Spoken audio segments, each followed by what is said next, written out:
Jesucristo resucitado es el buen pastor. Y el texto que, hay una primera parte que gira en torno al texto bíblico, evangélico de hoy, y luego después vamos a desmenuzar el Salmo 23, ¿vale? Que es un salmo muy conocido, pero un salmo que tiene muchísima profundidad y que intentamos desmenuzar. Bueno, pues el texto bíblico de Juan, capítulo 10, versículos 11 al 18, es este. En aquel tiempo dijo Jesús: yo soy el buen pastor. El buen pastor da la vida por las ovejas. El asalariado, que no es pastor ni dueño de las ovejas, ve venir al lobo, abandona las ovejas y huye. Y el lobo hace estragos y las dispersa, y es que a un asalariado no le importan las ovejas. Yo soy el buen pastor, que conozco a las mías, y las mías me conocen, igual que el Padre me conoce y yo conozco al Padre. Yo doy mi vida por las ovejas. Tengo además otras ovejas que no son de este redil. También a esas las tengo que traer, y escucharán mi voz, y habrá un solo rebaño, un solo pastor. Por esto me ama el Padre, porque yo entrego mi vida para poder recuperarla. Nadie me la quita, sino que yo la entrego libremente. Tengo poder para entregarla y tengo poder para recuperarla. Este mandato he recibido de mi Padre.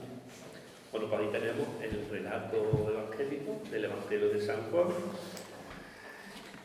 Y lo que voy a leer ahora corresponde a una reflexión de este jesuita, de Juan Vicente Catre, que no creo que nos puede marcar muy bien para comprender el texto. Nos dice: el Evangelio de este domingo, si siempre este domingo cuarto de Pascua, se llama en la Iglesia el domingo del buen pastor, el domingo de las vocaciones y de las vocaciones nativas, ¿lo sabéis? Bueno, pues el Evangelio de este domingo nos presenta a Jesucristo resucitado bajo tres imágenes: como pastor, como puerta y como vida. La primera figura de Jesús es la del pastor, una imagen clara para los pueblos nómadas. No olvidéis que cuando continuamente en el pueblo, en las Escrituras se está hablando del pastor, pues hace referencia a ese pueblo nómada que va con el rebaño por el desierto y tiene como una referencia muy importante. Para nosotros los modernos, pues significa jefe, conductor, guía. Jesús es el líder, es el guía de la Iglesia peregrina. Muy importante. Nosotros seguimos a Jesús, que es el que peregrina con nosotros a la casa del Padre. Porque la visión que tenemos nosotros de la vida es que es un peregrinar a la casa del Padre. La Iglesia peregrina, pues vamos encaminados a la Iglesia triunfante que ya goza de la visión de Dios, a la vida eterna. Bueno, pues Jesús habla a cada uno de nosotros en particular y nos habla al corazón. La figura tierna del buen pastor que conoce sus ovejas y las ovejas le conocen, le escuchan, le siguen, pues es como una figura muy entrañable para nosotros los cristianos. Y era la figura más representativa para la Iglesia primera. De hecho, ya sabéis que los primeros cristianos no utilizaban imágenes. Primero, porque los que venían del pueblo judío, pues no hacían imágenes. Y los que venían del pueblo gentil, del pueblo pagano, pues tenían identificar a Jesús con la mitología griega romana. Entonces no hacían, lo que hacían era símbolos: la palmera, el pez, la cruz, hasta que ya entran las imágenes. En las catacumbas de Santa Domitila aparece de las primeras la imagen del buen pastor, pero sin barba, sin jovencillo. Entonces, de las figuras más importantes, las primeras que se van haciendo de las imágenes es justamente del buen pastor. Entonces, y el salmo más querido para toda la Iglesia ha sido siempre el Salmo 23 o el Salmo 22, que es el Señor es mi pastor, nada me falta. Bueno, la segunda imagen que utiliza el texto es la de la puerta. Jesús es la puerta. No para cerrar el paso a nadie, sino para abrirlo a todo el mundo, en todo tiempo y lugar. Cuando el texto dice, yo soy el buen pastor, que conozca la mía, a mí me conoce, igual que el Padre me conoce y conozco la vida por mis ovejas. Tengo además otras ovejas que no son de este redil, y también esas las tengo que traer. Como veis, Jesús, que se dirige fundamentalmente al pueblo judío, a los judíos de su tiempo, pues tiene ya una mirada universal. Ya en su mensaje, en su propia perspectiva, está abierto a todo el mundo, no es solamente para los judíos, sino la salvación que nos trae para todos. Entonces, abre para todo el mundo, en todo tiempo y lugar. Es la puerta de su corazón, abierto de par en par, al morir en la cruz y al resucitar con las llagas patentes, signo de la acogida incondicional. Es la puerta estrecha que lleva a la salvación. Esa figura de la puerta es muy evidente, como es muy significativa, ¿no? Además de Jesús el pastor, es la puerta.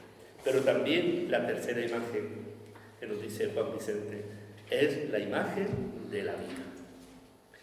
Como el mismo Jesús dice, yo he venido para que tengan vida y la tengan en abundancia. Es la vida del resucitado, que ha vencido a la muerte, es el viviente eterno. Los cristianos estamos llamados a defender la vida humana y mejorarla desde la concepción hasta la muerte, añadiendo el nivel superior de la vida sobrenatural, la vida de Dios en nuestras almas. Pues como veis, este autor nos invita a profundizar este texto bíblico como buen pastor, como puerta y como vida. Pues mira, vamos a hablar un poquito más sobre el buen pastor. Dice, de todas las figuras que se aplican a Dios en el Antiguo Testamento, la del pastor es de las más entrañables, que expresa la ternura y la solicitud divina a favor de su pueblo. Cuando veamos el Salmo 23 o el Salmo 22, ya veremos cómo el Señor nos deja dos guardianes, uno en la bondad y otro en la misericordia. Bueno, pues esa figura del pastor expresa la ternura. La dimensión religiosa, cuando se estudia la fenomenología de la religión, la persona que tiene experiencia del misterio, porque lo que caracteriza a una persona religiosa es aquella que está convencida de un ser supremo que da sentido último a la vida, al conjunto de la realidad y al curso de la historia. Enlaza con la búsqueda de sentido, que es lo más importante de lo religioso.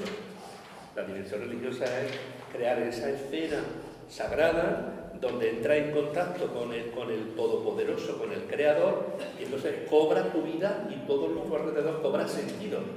¿Qué ocurre hoy? Pues hay mucha gente que no tiene su vida sentido. Entonces, esa dimensión está rota a veces. Bueno, pues en la dimensión religiosa hay como dos dimensiones, que se llaman la fenomenología de la religión. Tremendo y fascinante. Por un lado, tú cuando te pones ante el misterio te sientes pequeño, indefenso, pecador, que no eres digno, ¿no? Esa dimensión aflora en lo religioso. Señor, no soy digno de que entres, no soy digno, no tengo no tengo la capacidad de aceptarte, no tengo la capacidad de que tú me quieras, porque soy indigno, soy pecador.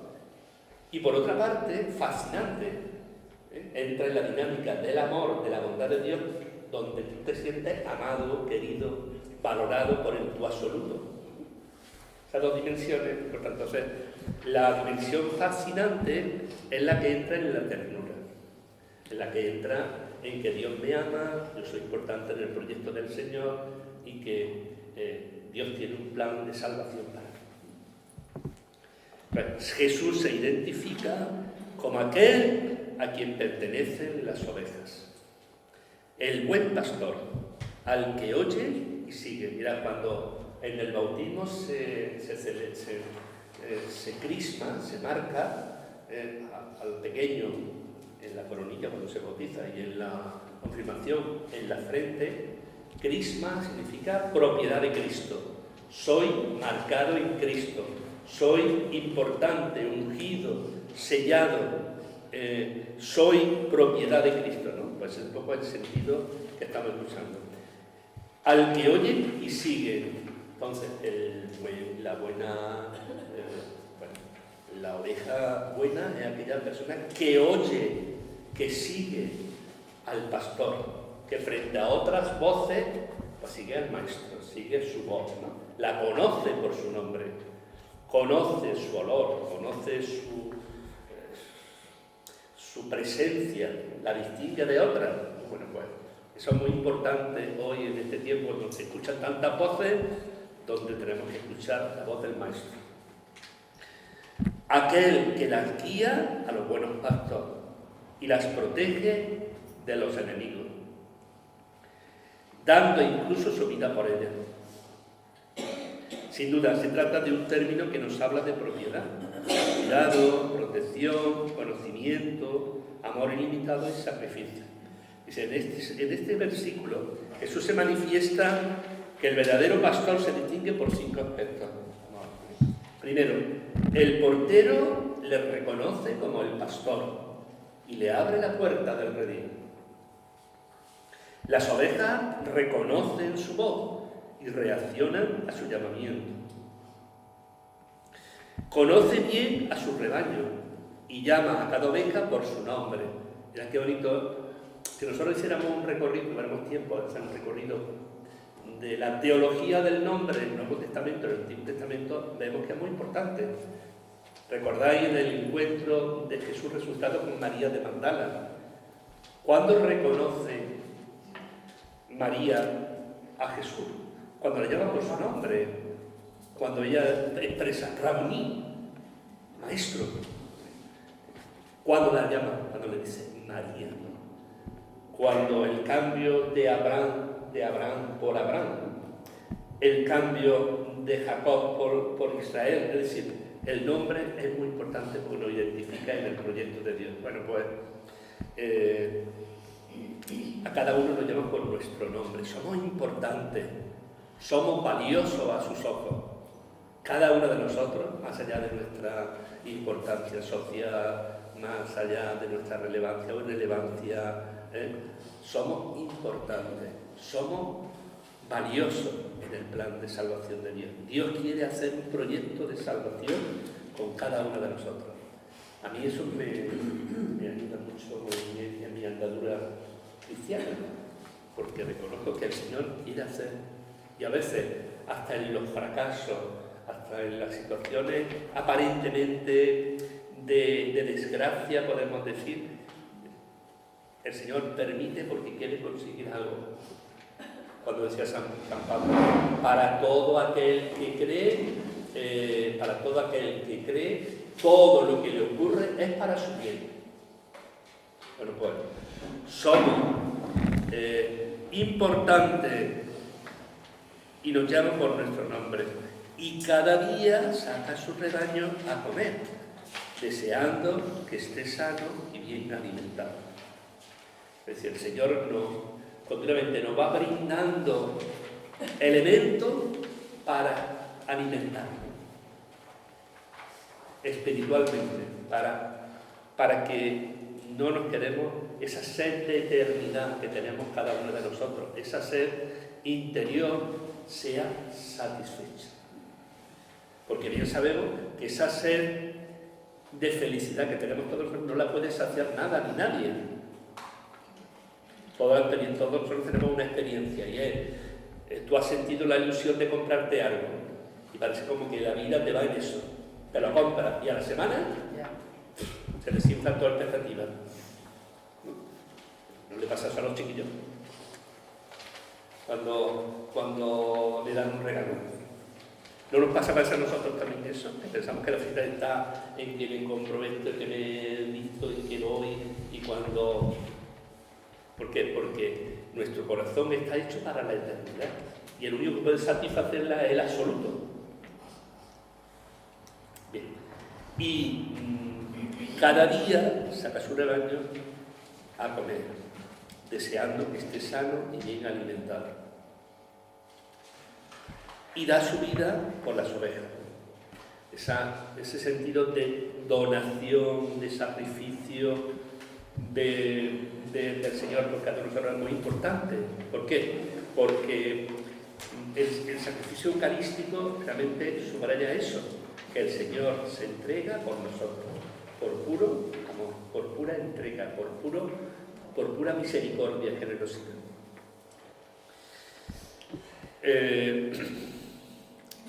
Y también el texto habla de los enemigos de las ovejas. Dice, las ovejas tienen varios enemigos importantes que son descritos. Por un lado, hay ladrones y salteadores que intentan robar las ovejas a su legítimo dueño. ¿Cuántas voces hay en nuestro alrededor que nos invitan a alejarnos del Señor? A quitarnos de en medio, a que el Señor no sea relevante en nuestra historia.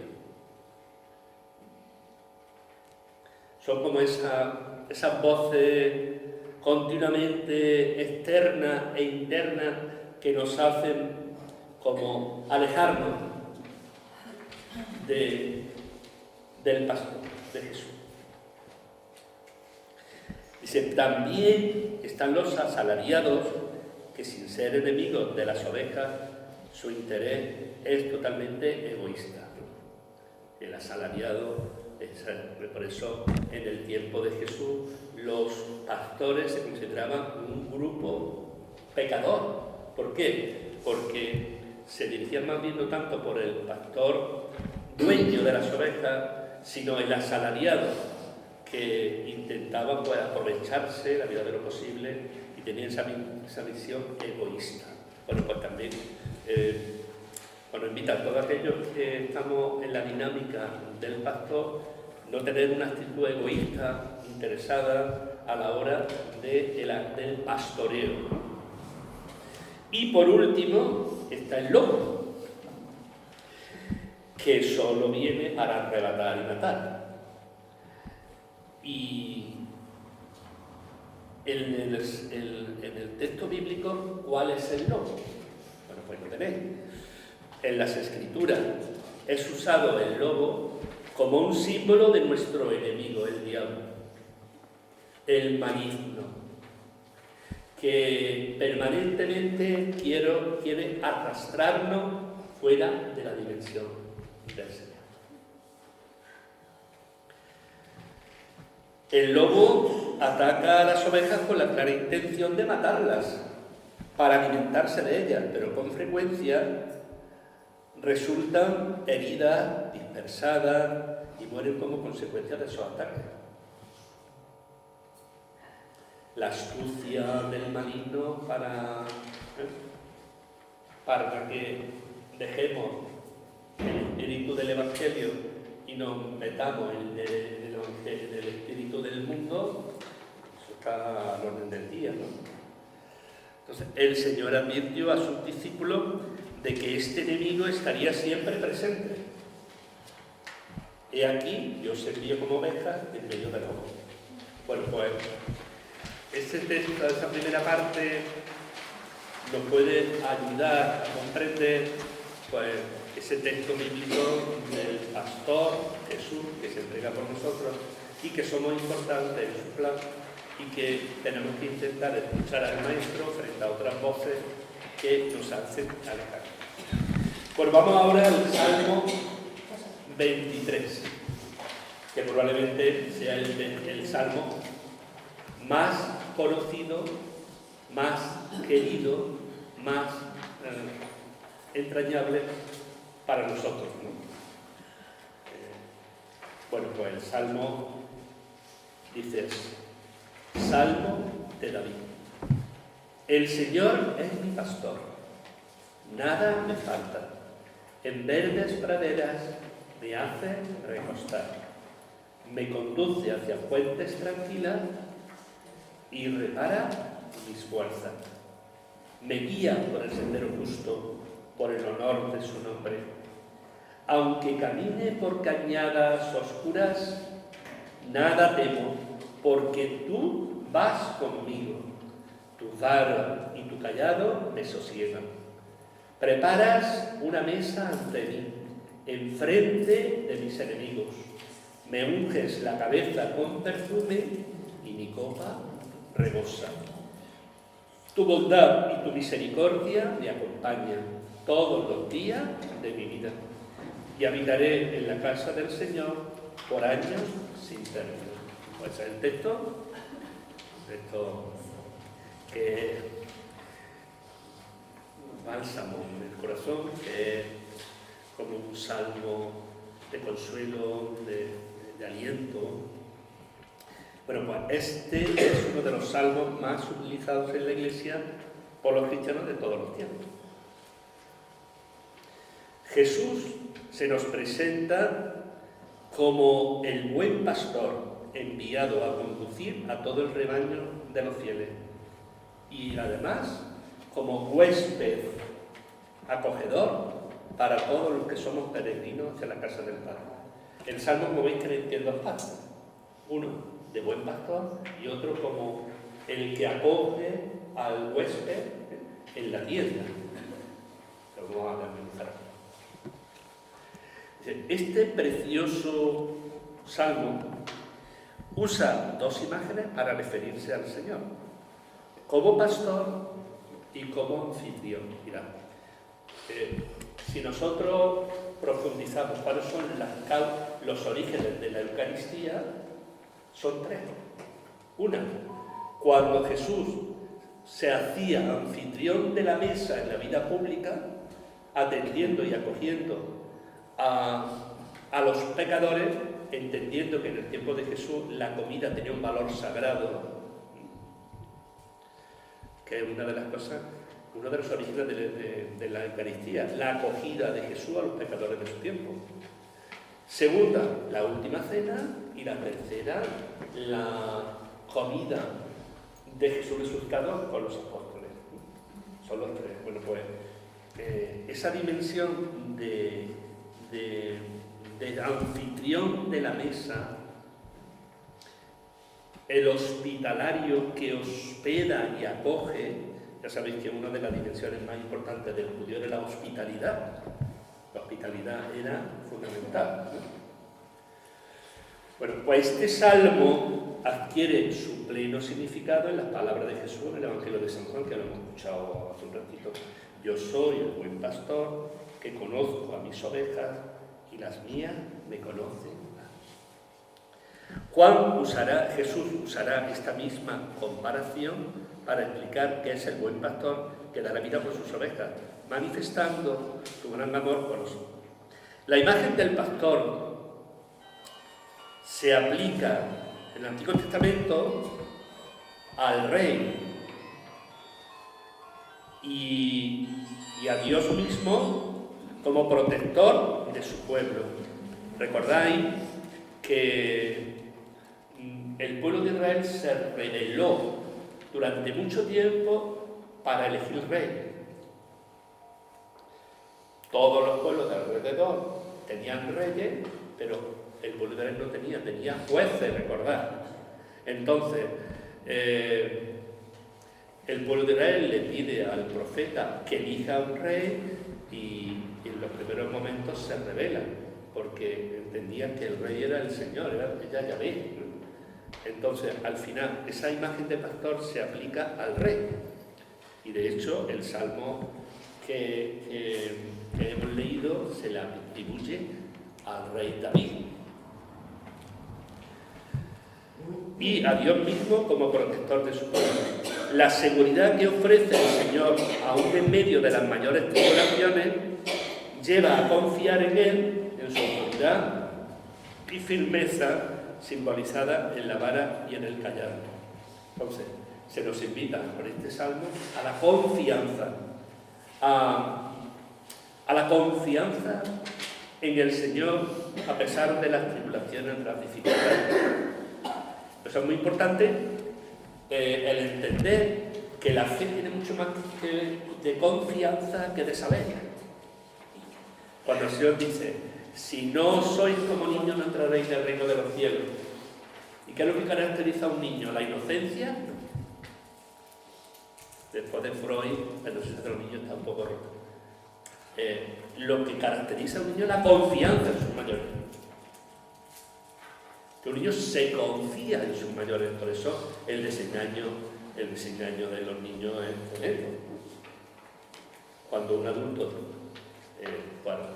rompemos la confianza de un niño, eso es una cosa terrible, ¿no? Y a veces los mayores hacemos eso. Lo muy importante es la confianza, porque la fe tiene mucho de confianza que de saber. Porque en la fe, cuanto más sabe, menos sabe. Pasa en la sabiduría igual. Los que saben mucho se dan cuenta que te queda mucho más por aprender que los que saben. ¿O no? Entonces es muy importante eso. Bien. Vamos a desmenuzar un poquito la frase, el Señor mi pastor, nada me falta. El título de pastor para nombrar a los reyes y guías del pueblo es habitual en el Oriente Antiguo, así como en Grecia y en otros pueblos. La Biblia lo utiliza varias veces para hablar de Dios. Dios mismo, en el capítulo 34 del profeta Ezequiel, se compara a sí mismo con un pastor que quiere cuidar, proteger y alimentar a sus fieles. Como los jefes del pueblo han sido malos pastores, porque han utilizado las ovejas para su propio provecho, Dios se ocupará personalmente de cada una de ellas, cubriendo sus necesidades. Entonces, es también esa propuesta de que el Señor va a mandar al Mesías, que va a ser el guía, el que proteja, el que acoja, el que entregue. También las ovejas reconocían la voz y el olor de su pastor. El Salmo quiere evocar esa atmósfera de afecto, esa experiencia de confianza, de tranquilidad, porque sabe que hay alguien que se interesa por ti, que se preocupa por tu vida. Cuando entra en la dinámica dice, yo soy importante en los planes de Dios. Dios tiene una historia de salvación para mí. Yo soy valioso a sus ojos. Es cuando cobra sentido toda tu vida. Las grandes conversiones vinieron de ahí. Cuando reconoce que el Señor es importante y que ellos cobran sentido justamente. Mira lo que dice Santa Teresa, lo sabes, lo prueba muchas veces en la canción. Quien a Dios tiene, nada le falta, solo Dios basta, ¿no? Entonces, bueno, en cierta ocasión había un señor que estaba continuando preguntando, pero vamos a ver, usted por lo rico que usted es, como si no tuviera nada. Y dice, mira, pues te lo voy a decir, pero que vea, antes tiene que hacer una cosa, va a ir por todo el palacio con un cuenco de leche hasta arriba, y como se te derrame una gota, te corto la cabeza. Pues claro, el otro iba con el cuenco, vamos, iba así.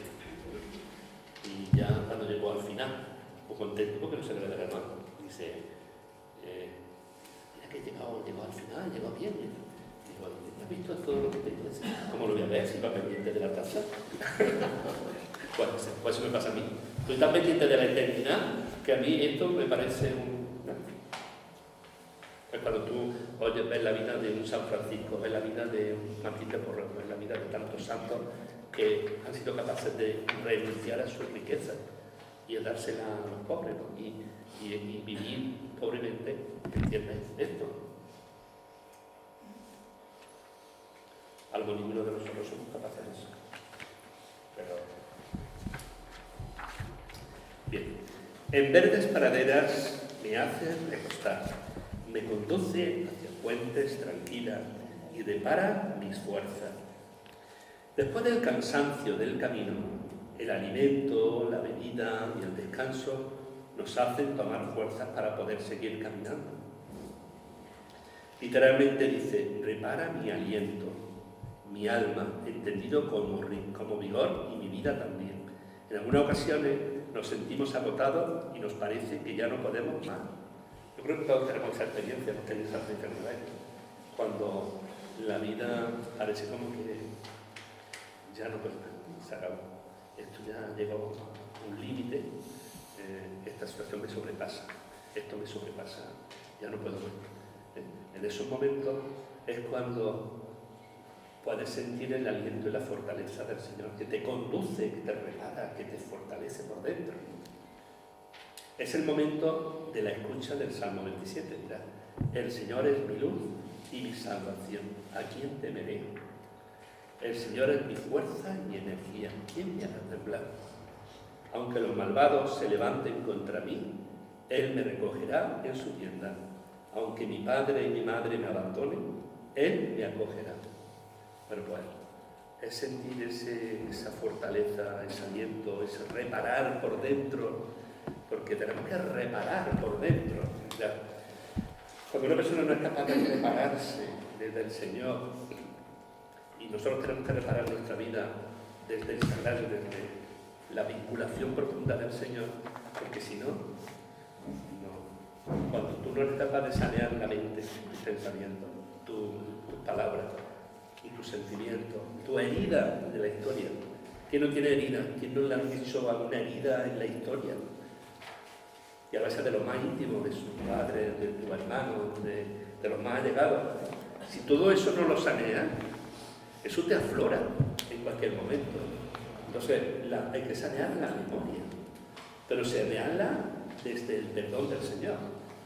Porque cuánta gente dice, yo perdono, pero olvidando. Pero bueno, ¿qué perdón es ese? ¿Qué perdón es ese? Es que a mí lo que me han hecho, a mí, cuánta gente dice, a mí que me hagan lo que quieran, pero a mis niños ni los toquen.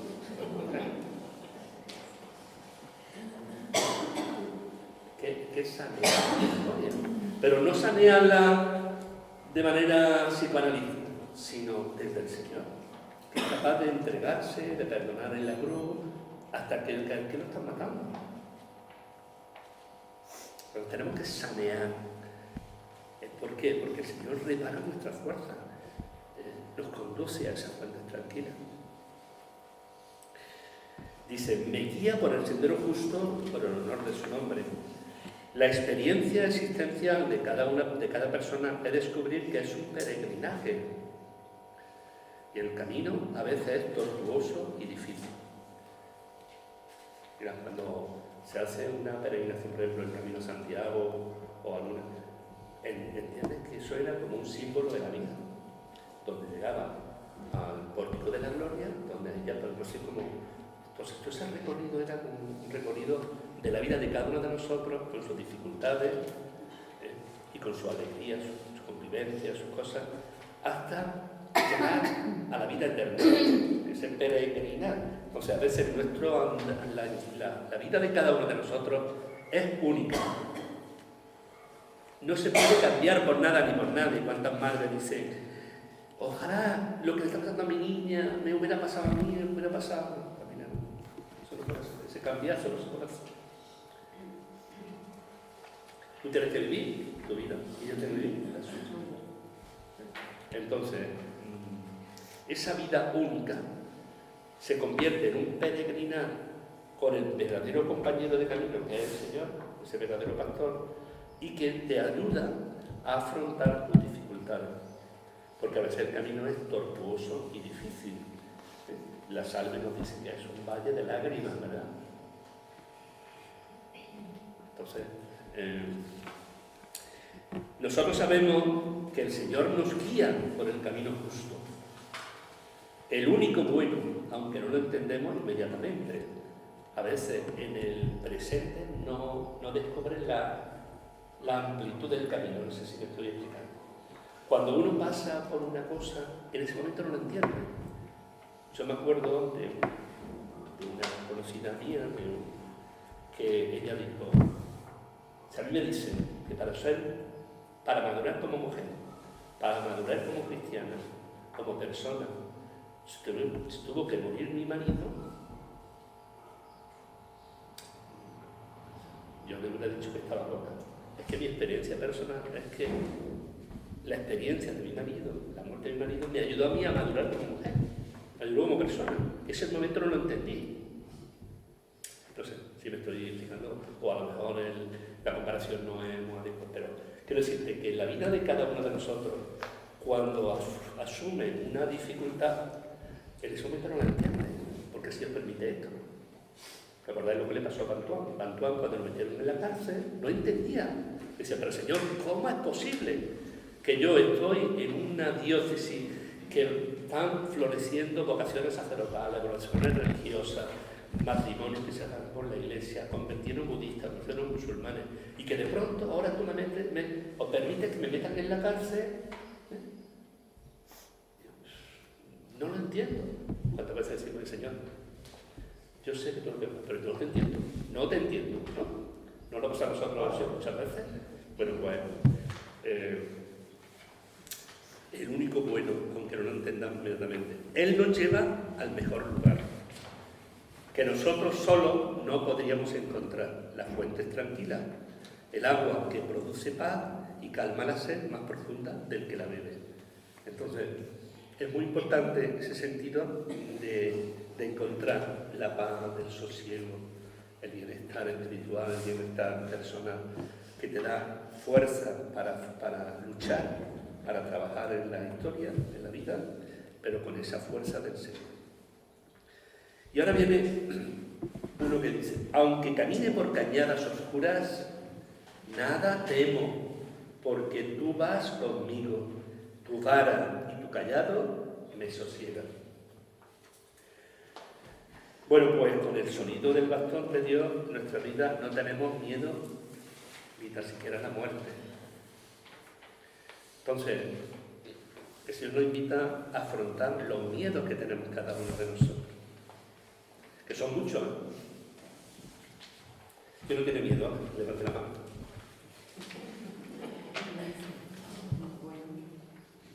Todos tenemos miedo. Por ejemplo, miedo a la inseguridad. Inseguridad, no tener dónde agarrarse, perder el equilibrio, perder el control de tu vida. Y con todo lo que sabes también. ¿Qué? Tú con lo preparado que estás y lo que sabes también tienes miedo. Claro, porque algo, miedo tenemos todos. No tiene nada que ver una cosa con la otra. No, nada. Es que la fe no está reñida con el miedo, ni con las dudas, ni con nada. Miedo a la inseguridad. Miedo a perder la dirección y el sentido de tu vida. No encontrar sentido, ser aplastado por la vida y por el sistema. Porque aquí el que estorba lo quitan de en medio. Bueno, dígase la vida de los profetas, la vida de las grandes personas que han denunciado situaciones, que han hecho la vida imposible. El ser aprisionado y pisoteado por los que te rodean, no tener guía, andar como sin brújula, sin orientación. Miedo a la muerte o a ser devorado, ser absorbido por la agresividad de los demás. a la impotencia, a no saber afrontar la muerte tuya y de los tuyos. Uno de los momentos más duros de una persona es cuando tiene que afrontar la muerte de sus seres queridos. No tanto la tuya como problema existencial, sino la de los tuyos. Bueno, pues ese miedo a la muerte, miedo a la indefinición, miedo a no ser lo mismo, por ese miedo a que si te define te pueden señalar, te pueden atacar, y te pueden fastidiar, y te pueden... ¿no? Esa indefinición, ese miedo a naufragar y quedar en peligro, estar rodeado y agobiado, tener lugares peligrosos y tóxicos. Hay ambientes que son tóxicos. El otro día escuchaba un vídeo de una persona que dice: tengo que romper hasta de toda mi familia porque para mí son tóxicos, me está haciendo daño, más que bien. Hay veces ambientes que son tóxicos, son que te están haciendo más bien, más mal que bien. El miedo a asumir responsabilidades, ese miedo y sospecha de la sombra, el miedo a ser aplastado por el presente. Este sentido que tenemos de este mundo, que no sabemos que es una tercera guerra mundial sin tener la perspectiva, como que no nos enteramos, como que vivimos al margen de los grandes conflictos del mundo y donde, bueno, esa situación que no sabemos dónde nos van a llevar, dónde nos van a arrastrar, conflictos que hay a nivel mundial, a nivel presente, a nivel político, a nivel económico, a nivel cultural. Cada uno le ponga el miedo al ridículo, a ese fracaso repentino de tus proyectos, de tu vida, ¿no? Ese deseo de agradar y de triunfar. Todos nos gusta agradar, todos nos gusta triunfar, aunque sabemos que no podemos ser justo para todo el mundo. El que quiera agradar a todo el mundo no agrada a nadie. A veces ser uno mismo y luchar contra el ambiente es muy difícil, ¿o no? Todos esos miedos están ahí entrelazados con nosotros. Ese miedo al ridículo, al fracaso, recuerdo un montón de gente hoy, ¿no? Ha terminado sus carreras, tienen 4 o 5 carreras, están en paro porque no encuentran. Y en el fondo y no pueden independizarse de su familia porque es que no tienen posibilidades. Entonces, esa expectativa que los demás han puesto en ti y que tú la puedes romper, ¿no? Son padres que han puesto todo, una madre que ha querido ser médico toda la vida y ahora vuelca en la niña o en el niño todas las posibilidades para que sea médico. Y esa persona no ha llegado a las expectativas de los demás. Ese miedo. Bueno, cada uno puede poner distintos miedos, ¿no? El miedo a ser abandonado, ese miedo a perder la estabilidad familiar, la salud. ¿Quién no tiene miedo a perder la salud? La estabilidad económica que tenga. Ayer escuchaba una chica que llevaba peleando por su casa, que estaba en Norte Ocupa 4 años, y cuando le tapiaron la puerta, le rompieron el piso, lo dejaron un desastre, y todo allí era... Todos los vecinos, que eran de raza gitana, como diciendo: te vas a enterar que nos ha echado de la casa. La muchacha era una inestabilidad terrible, ¿no? Bueno, pues toda la estabilidad económica, poder mantener hasta el final la situación actual. Este problema económico mundial, español, hasta donde llega, social. Todos esos miedos están ahí, ¿no? Y los miedos a nuestros propios fantasmas interiores.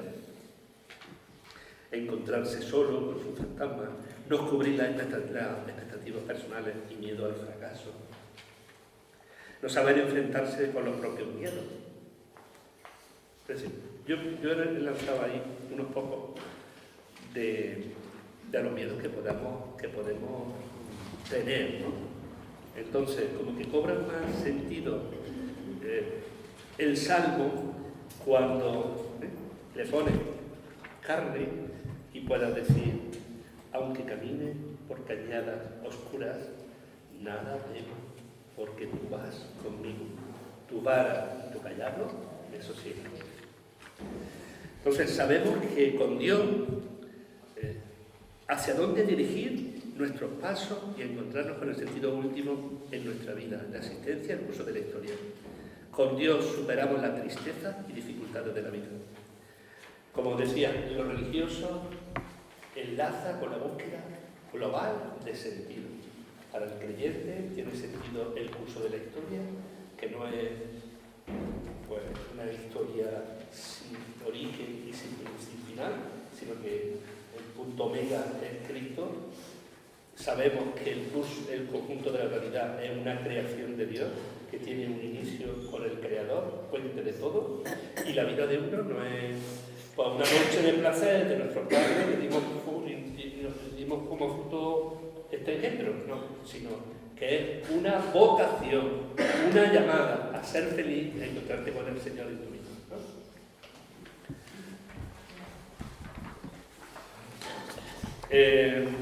Preparas una mesa ante mí enfrente de mis enemigos, me unges la cabeza con perfume y mi copa rebosa.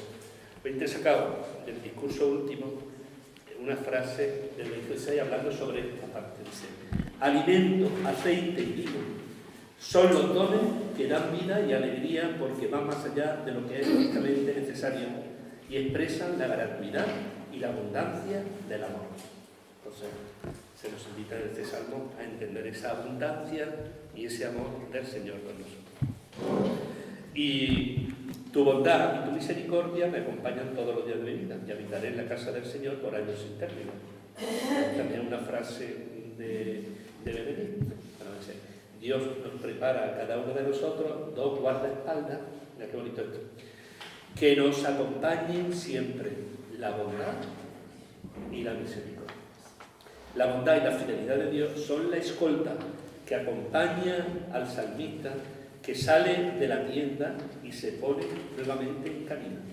Pero es un camino que adquiere un nuevo sentido y se convierte en peregrinación hacia el templo del Señor, el lugar santo donde el orante quiere habitar para siempre y al cual quiere regresar. Y me parecía interesante esta reflexión en torno al Salmo 23 del Papa Benedicto XVI en la audiencia del 5 del 11 del 2001, que hace un recorrido del Salmo que tengo. Dice, queridos hermanos y hermanas, dirigirse al Señor en la oración implica un acto radical de confianza, con la conciencia de fiarse de Dios, que es bueno, compasivo y misericordioso, lento a la ira y rico en clemencia y lealtad. Por ello hoy quiero reflexionar con vosotros sobre un salmo impregnado totalmente de confianza, donde el salmista expresa su serena certeza de ser guiado y protegido, puesto al seguro de todo peligro, porque el Señor es su pastor. Se trata del Salmo 23, según la datación grecolatina 22, un texto familiar a todos y amado por todos. El Señor es mi pastor, nada me falta. Así empieza esta bella oración, evocando el ambiente nómada de los pastores y la experiencia de conocimiento recíproco que se establece entre el pastor y las ovejas que componen su pequeño rebaño. La imagen remite a un clima de confianza, intimidad y ternura. El pastor conoce una a una de sus ovejas, las llama por su nombre y ellas lo siguen porque lo reconocen y se fían de él.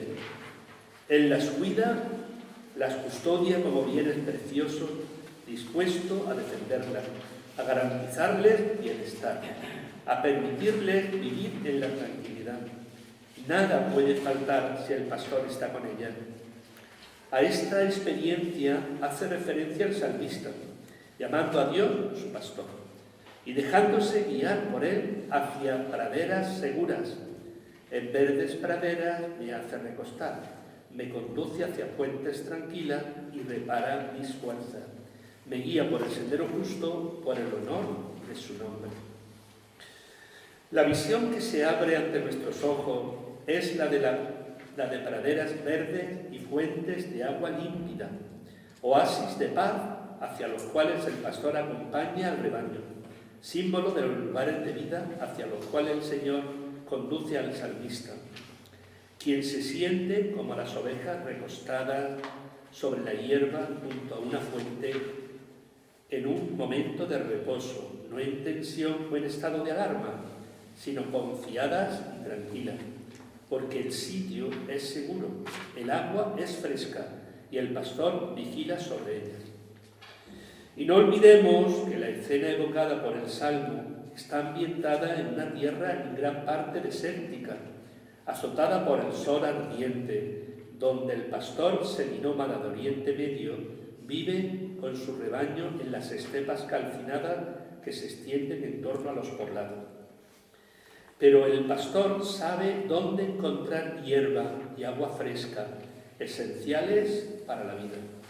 Sabe conducir al oasis donde el alma repara sus fuerzas y es posible recuperar las fuerzas y nuevas energías para volver a ponerse en camino.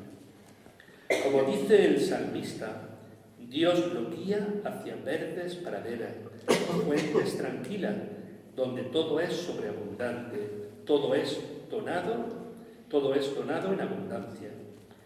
Si el Señor es el pastor, incluso en el desierto, lugar de ausencia y de muerte, no disminuye la certeza de una presencia real de vida, radical de vida, hasta llegar a decir, nada me falta. El pastor, en efecto, se preocupa por el bienestar de su rebaño, acomoda sus propios ritmos y sus propias exigencias a las de las ovejas. Camina y vive con ellas, guiándolas por sendero justo, es decir, aptos para ellas, atendiendo a sus necesidades y no a las propias. Su prioridad es la seguridad de su rebaño y es lo que busca al guiar. Queridos hermanos y hermanas, también nosotros, como el salmista, si caminamos detrás del pastor bueno, aunque los caminos de nuestra vida resulten difíciles, tortuosos o largos, con frecuencia, incluso por zonas espiritualmente desérticas, sin agua y con un sol de racionalismo ardiente, bajo la guía del pastor bueno, Cristo, debemos estar seguros de ir por los senderos justos y que el Señor nos guía, está siempre cerca de nosotros y no nos faltará nada. Por ello, el salmista puede declarar una tranquilidad, una seguridad sin incertidumbre ni temores. Aunque camine por cañadas oscuras, nada temo porque tú vas conmigo, tu vara y tu cayado me sosiegan. Quien va con el Señor, incluso en los valles oscuros del sufrimiento, de la incertidumbre y de todos los problemas humanos, se siente seguro. Tú estás conmigo, esta es nuestra certeza, la certeza que nos sostiene. La oscuridad de la noche da miedo, con sus sombras cambiantes, la dificultad para distinguir los peligros, su silencio lleno de ruidos indescifrables. Si el rebaño se mueve después de la caída del sol, cuando la visibilidad se hace incierta, es normal que las ovejas se inquieten. Existe el riesgo de tropezar, de alejarse o de perderse, y existe también el temor de que posibles agresores se escondan en la oscuridad. Para hablar del valle oscuro, el salmista usa una expresión hebrea que evoca las tinieblas de la muerte, por lo cual el valle hay que atravesar es un lugar de angustia, de amenaza terrible, de peligro de muerte. Sin embargo, el orante avanza seguro, sin miedo, porque sabe que el Señor está con él. Aquel "tú vas conmigo" es una proclamación de confianza inquebrantable y sintetiza una experiencia de fe radical. La cercanía de Dios transforma la realidad. El valle oscuro pierde toda peligrosidad, se vacía de toda amenaza. El rebaño puede ahora caminar tranquilo, acompañado por el sonido familiar del bastón que golpea sobre el terreno e indica la presencia tranquilizadora del pastor. Esta imagen confortante cierra la primera parte del Salmo y da paso a la segunda, a una escena diversa. Estamos todavía en el desierto, donde el pastor vive con su rebaño, pero ahora somos transportados bajo su tienda, que se abre a dar hospitalidad, la segunda parte que os decía. Preparas una mesa ante mí en frente de mis enemigos, me unges la cabeza con perfume y mi copa rebosa. Ahora se presenta al Señor como aquel que acoge al orante, con los signos de una hospitalidad generosa y llena de atenciones. El huésped divino prepara la comida sobre la mesa, un término que en hebreo indica, en su sentido primitivo, la piel del animal que se extendía en la tierra y sobre la cual se ponían las viandas para la comida en común.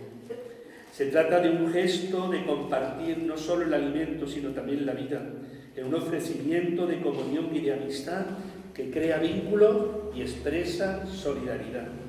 Luego viene el don generoso del aceite perfumado sobre la cabeza, que mitiga la canícula del sol por el desierto, refresca y alivia la piel y alegra el espíritu con su fragancia. Por último, el cáliz rebosante añade una nota de fiesta con su vino exquisito, compartido con generosidad sobreabundante. Alimento, aceite y vino son los dones que dan vida y alegría, porque van más allá de lo que es estrictamente necesario y expresan la gratuidad y la abundancia del amor. El Salmo 104, celebrando la bondad providente del Señor, proclama: haces brotar hierba para los ganados y forraje para los que sirven al hombre. Él saca pan de los campos y vino que alegra el corazón, aceite que da brillo a su rostro y el pan que le da fuerza. El salmista se convierte en objeto de numerosas atenciones, por ello se ve como un viandante que encuentra refugio en una tienda acogedora, mientras que sus enemigos deben detenerse a observar sin poder intervenir, porque aquel que consideraban su presa se encuentra en un lugar seguro, se ha convertido en un huésped sagrado intocable. Y el salmista somos nosotros, si somos realmente creyentes en comunión con Cristo. Cuando Dios abre su tienda para acogernos, nada puede hacernos mal. Luego, cuando el viandante parte nuevamente, la protección divina se prolonga y lo acompaña en el viaje. Tu bondad y tu misericordia me acompañan todos los días de mi vida, y habitaré en la casa del Señor por años sin término. La bondad y la fidelidad de Dios son la escolta que acompaña al salmista que sale de la tienda y se pone nuevamente en camino. Pero es un camino que adquiere un nuevo sentido y se convierte en peregrinación hacia el templo del Señor, el lugar santo, donde el orante quiere habitar para siempre y al cual quiere regresar. El verbo hebreo utilizado aquí tiene el sentido de volver, pero con una pequeña modificación vocálica se puede entender como habitar, y así lo recogen las antiguas versiones y la mayor parte de las traducciones modernas. Se pueden mantener los dos sentidos. Volver al templo y habitar en él es el deseo de todo israelita, y habitar cerca de Dios en su cercanía y bondad es el anhelo y la nostalgia de todo creyente. Poder habitar realmente donde está Dios, cerca de Dios. El seguimiento del pastor conduce a su casa, es la meta de todo camino, oasis deseado en el desierto, tienda de refugio al huir de los enemigos, lugar de paz donde se experimenta la bondad y el amor fiel de Dios día tras día, en la alegría serena de un tiempo sin fin. Las imágenes de este salmo, con su riqueza y profundidad, acompañaron toda la historia y la experiencia religiosa del pueblo de Israel y acompañan a los cristianos. La figura del pastor, en especial, evoca el tiempo originario del Éxodo, el largo camino del desierto como un camino bajo la guía del pastor divino. Y en la tierra prometida era el rey que tenía la tarea de apacentar el rebaño del Señor, como David, pastor elegido por Dios y figura del Mesías. Luego, después del exilio de Babilonia, casi en un nuevo éxodo, Israel es conducido a la patria como oveja descarriada y reencontrada, reconducida por Dios en verdes praderas y lugares de reposo. Pero es en el Señor Jesús en quien toda la fuerza evocadora de nuestro salmo alcanza su plenitud, encuentra su significado pleno. Jesús es el buen pastor que va en busca de la oveja perdida, que conoce a sus ovejas y da la vida por ellas. Él es el camino, el justo camino que nos conduce a la vida, la luz que ilumina el valle oscuro y vence todos nuestros miedos. Él es el huésped generoso que nos acoge y nos pone a salvo de los enemigos, preparándonos la mesa de su cuerpo y de su sangre, y la mesa definitiva del banquete mesiánico en el cielo. Él es el pastor regio, rey en la mansedumbre y en el perdón, entronizado sobre el madero glorioso de la cruz. Queridos hermanos y hermanas, el Salmo 23 nos invita a renovar nuestra confianza en Dios, abandonándonos totalmente en sus manos.